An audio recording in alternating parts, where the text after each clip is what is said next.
This is Amy Sermon with Max Knowledge, and today I'm here with John Ware, President of the National Association of State Administrators and Supervisors of Private Schools. John, that's a mouthful, but thank you so much for joining us. Welcome. Thank you, Amy. Thank you for having me. Well, today we're going to talk a bit about NASEPS and how the organization is working to promote effective state regulation in our sector. John, first, can you go over some of the key objectives of NASEPS? Sure. I think, Amy, you hit on the general mission of NASEPS, which is to promote excellence in the regulation of private post-secondary education. We've established several goals along those lines. First, one of our goals as an organization is to develop recommendations for model rules and standards, as well as model forms for use by states, again, that oversee, or state agencies that oversee private post-secondary education. Second goal that we are working on as an organization is to develop and promote professional development programs focused on compliance issues primarily, and those professional development programs are geared towards both personnel at state licensing boards as well as personnel professionals within private post-secondary schools. Yes. Third goal that we're working on is to develop and maintain professional relationships with other organizations who are involved in private post-secondary education, both government organizations as well as organizations in the private sector.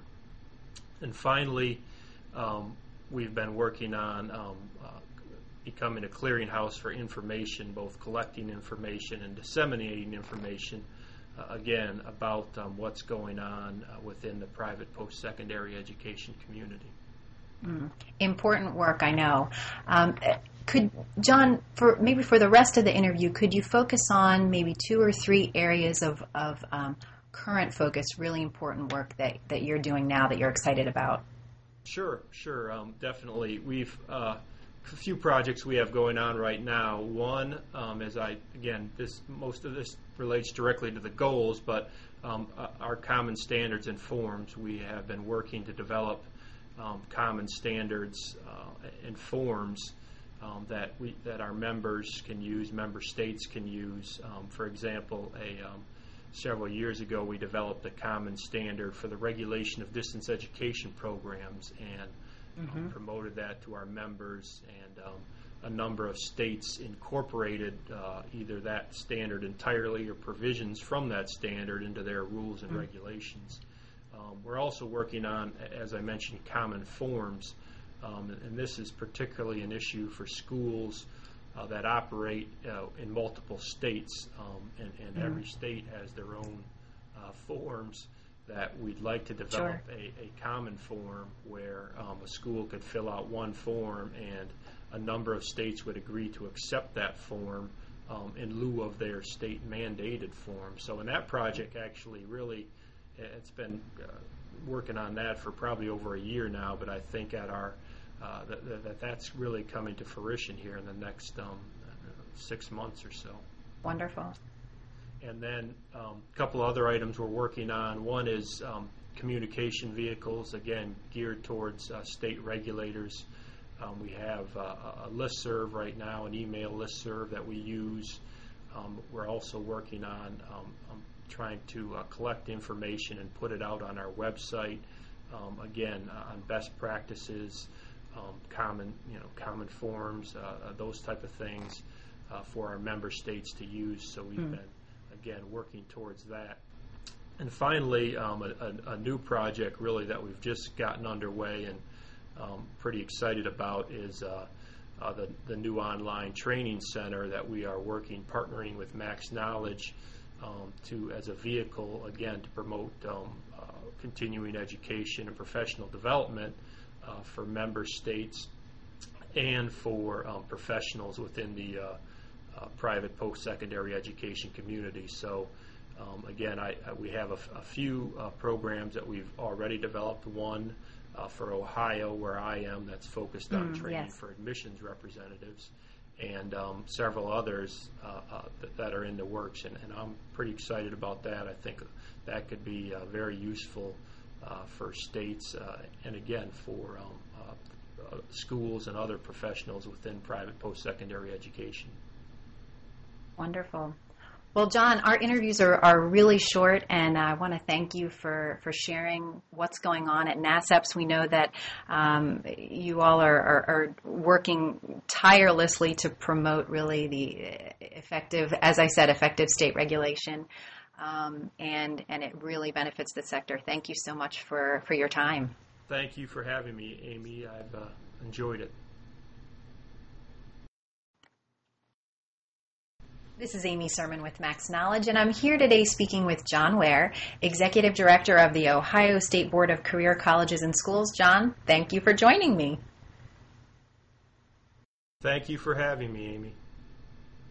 Sure. Well, we're going to be talking a bit about recent changes in admissions training requirements for Ohio schools. We know there's lots of stuff going on there.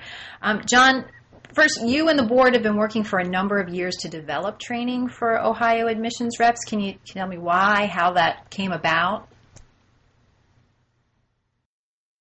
Sure, Amy. We've been having training programs for school directors in Ohio for probably about 10 years now. But in those programs, we meet half a day. We actually have a face-to-face training program, and my board several years ago decided they wanted to expand the training opportunities and particularly reach out to admissions representatives. We license over 1,000 admissions representatives in Ohio, and prior to this last year, we never had the resources to provide any type of training for them. We don't have the time to provide face-to-face training, so one thing my board thought would be useful to develop was an online training program. And you just recently partnered with Max Knowledge to do that, I know. And how did that come to be, and how's it going? Well, it kind of took a little longer than we thought, only because, again, we are, like many states, we're short on time and resources in Ohio. But again, with the help of Max Knowledge, who really helped us to develop the core of the admissions training program and gave it to my staff and myself to review, we made a number of changes to it. The development probably took about 6 months from start to finish. Tested the program. We started the program really officially in September, and again, we had about a 3-month period where it was voluntary for admissions representatives to take it, and then effective January 1st, 2011, all admissions representatives are required to take the training program, and it's been going very well so far. I had very few problems. We've received a lot of positive feedback about the program, and I think I feel better, and my board feels better, knowing that we're doing as much as we can to make admissions representatives aware of the rules and regulations within the state of Ohio. Sure. So topic-wise, the course is covering rules and regulations. Can you go into a little bit more about what it covers? Well, there's 4 sections to the course. Again, it covers everything from general admissions topics, do's and don'ts, and right down to the specific regulations in Ohio.